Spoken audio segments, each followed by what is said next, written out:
Hi friends, இன்றைக்கி பார்க்க போகிற ரெசிபி வந்து மீன் குழம்பும் மீன் ஃப்ரையும். மீன் குழம்பு வந்து நிறைய வெரைட்டியாக செய்யலாம். இது இன்றைக்கி என்னோடய ஸ்டைலில் நான் எப்படி செய்கிறேன்றதை காமிக்கிறேன் வாங்க. முதல்ல குழம்புக்கு தேவையான பொருள் என்னென்னு பார்த்துடலாம். நான் எடுத்துருக்குது வந்து மத்தி மீன். இதை நல்லா கழுவி சுத்தம் பண்ணி வச்சுருக்கிறேன். 150 கிராம் சின்ன வெங்காயம் எடுத்திருக்கேன். 10 பல் பூண்டு, 2 பச்சை மிளகாய், 2 டீஸ்பூன் மல்லித்தூள், 2.5 டீஸ்பூன் மீன் குழம்பு மசால், ஒரு பெரிய தக்காளி, 2 டீஸ்பூன் காஷ்மீர் சில்லி, கருவேப்பிலை கொஞ்சம் அதிகமாகவே எடுத்துக்கோங்க.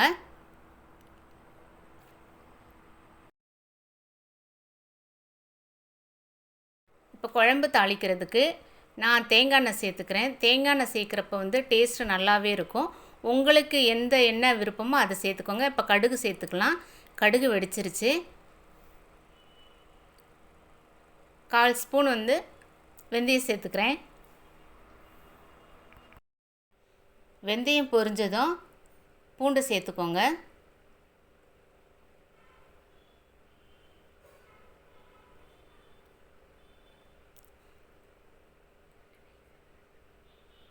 பூண்டு லேசாக வதங்கினதுக்கப்புறம் வெங்காயத்தை சேர்த்துக்கோங்க. வெங்காயம் நல்லா வதங்கி வரட்டும். இந்த ஸ்டேஜில் கட் பண்ணி வச்சுருக்கிற பச்சை மிளகாய் சேர்த்துக்கலாம். அடுத்து கருவேப்பிலை சேர்த்துக்கோங்க.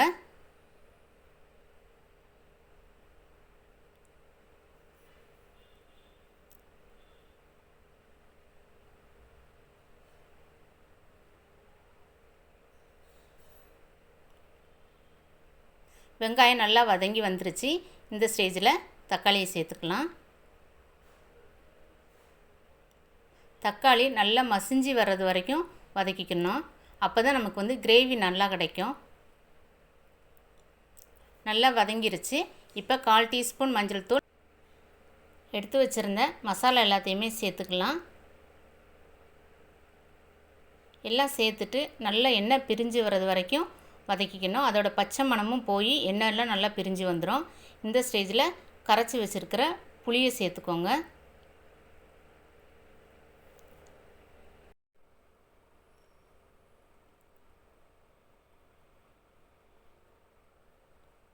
புளியை சேர்த்து ஒரு 2 நிமிஷம் கழித்து தேவையான அளவு தண்ணியை ஊற்றிக்கிறோம்.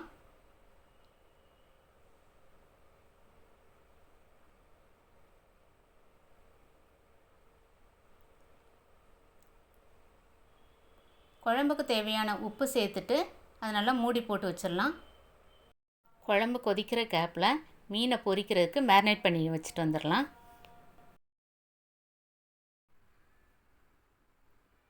மீன் பரட்டுறதுக்கு 2 டீஸ்பூன் காஷ்மீர் மிளகாய்த்தூள், 1/2 டீஸ்பூன் மிளகுத்தூள், 1/4 டீஸ்பூன் மஞ்சள் தூள், 1/2 டீஸ்பூன் இஞ்சி பூண்டு பேஸ்ட்டு, 1 டீஸ்பூன் லெமன் ஜூஸ், தேவையான அளவு உப்பு, 1 டீஸ்பூன் கார்ன்ஃப்ளவர் மாவு, கொஞ்சமாக ஆயில் சேர்த்துட்டு மசாலா எல்லாத்தையும் நான் ஒன்றா கலந்துக்கலாம். கலக்கிறப்ப ரொம்ப கெட்டியாக இல்லாமல் பார்த்துக்கோங்க. ஒரு தோசை மாவு பதத்துக்குள்ள இருக்கணும். நான் எப்படி கலக்கிறேன்றதை காமிக்கிறேன்.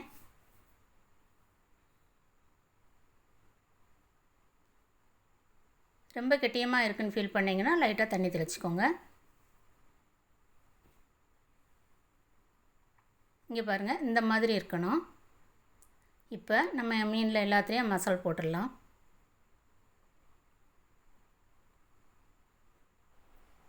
கட் பண்ணி வச்சுருக்கிற எல்லா மீன்லேயுமே மசாலா அப்ளை பண்ணிக்கலாம்.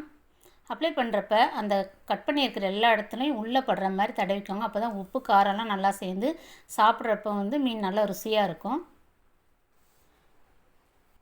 இதே மாதிரி எல்லா பீசஸையுமே நம்ம மசால் பரட்டி வச்சுக்கலாம்.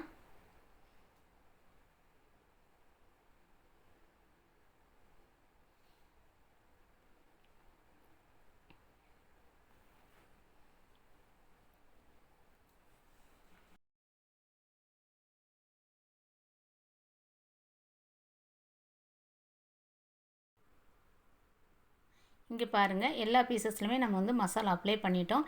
இது இப்படியே ஒரு 20 நிமிஷம் ஊறட்டும். அதுக்குள்ளே குழம்பு எப்படி இருக்குன்னு பார்த்துட்டு வந்துடலாம்.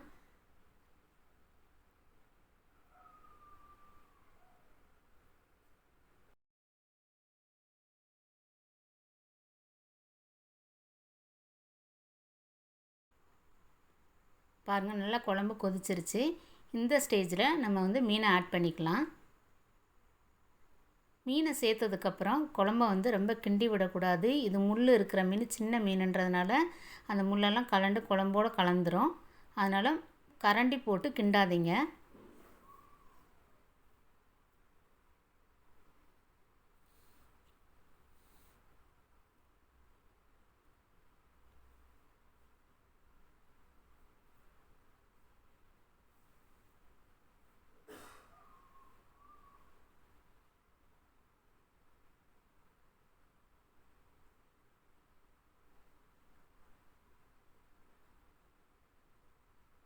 மீன் சேர்த்ததுக்கப்புறம் ஒரு 5 நிமிஷம் அது கொதிச்சா போதும்.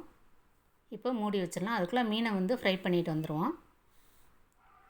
நல்லா ஊறிடுச்சு மீன். மீன் பொரிக்கிறதுக்கு ஒரு பேன் வச்சு 2 டேபிள் ஸ்பூன் அளவுக்கு தேங்காய் எண்ணெய் சேர்த்துருக்கேன். தேங்காய் எண்ணெய் சேர்த்து மீன் பொரிக்கிறப்போ வந்து ரொம்ப டேஸ்ட்டாக இருக்கும். அதே சமயத்தில் மணமாகவும் இருக்கும்.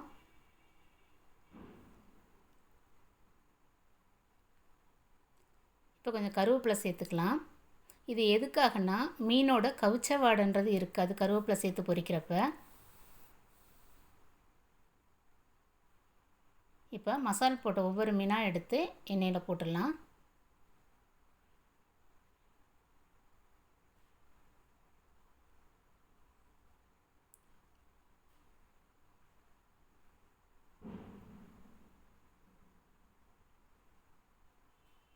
ஒரு பக்கம் வெந்ததுக்கப்புறம் மறுபக்கம் திருப்பி போட்டு 2 பக்கம் நல்லா ஃப்ரை பண்ணி எடுத்துருவோம்.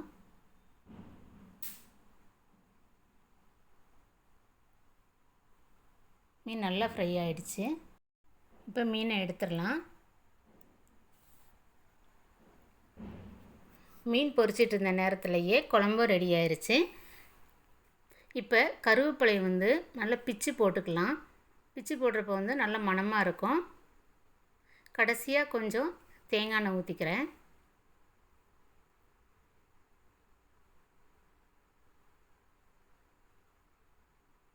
அவ்வளோதான். இப்போ ஸ்டவ் ஆஃப் பண்ணிவிட்டு குழம்பு வந்து வேறு ஒரு பவுலுக்கு ட்ரான்ஸ்ஃபர் பண்ணிக்கிறேன். இப்போ சுவையான மத்தி மீன் குழம்பு ரெடி ஆயிடுச்சு. மீன் குழம்புனாலே நமக்கு தனி வயிறு தாங்க. அதுவும் சுட சுட சாதத்தோட மீன் குழம்பும் பொரிச்ச மீன் வச்சு சாப்பிட்றப்ப அப்பப்போ என்ன ஒரு ருசி. இந்த ரெசிப்பியை நீங்களும் ட்ரை பண்ணி பார்த்துட்டு எப்படி இருக்குன்னு கமெண்ட்ஸில் சொல்லுங்கள். இந்த வீடியோ உங்களுக்கு பிடிச்சிருந்தா லைக் பண்ணுங்கள், ஷேர் பண்ணுங்கள். மறக்காமல் நம்ம சேனலுக்கு சப்ஸ்கிரைப் பண்ணுங்கள்.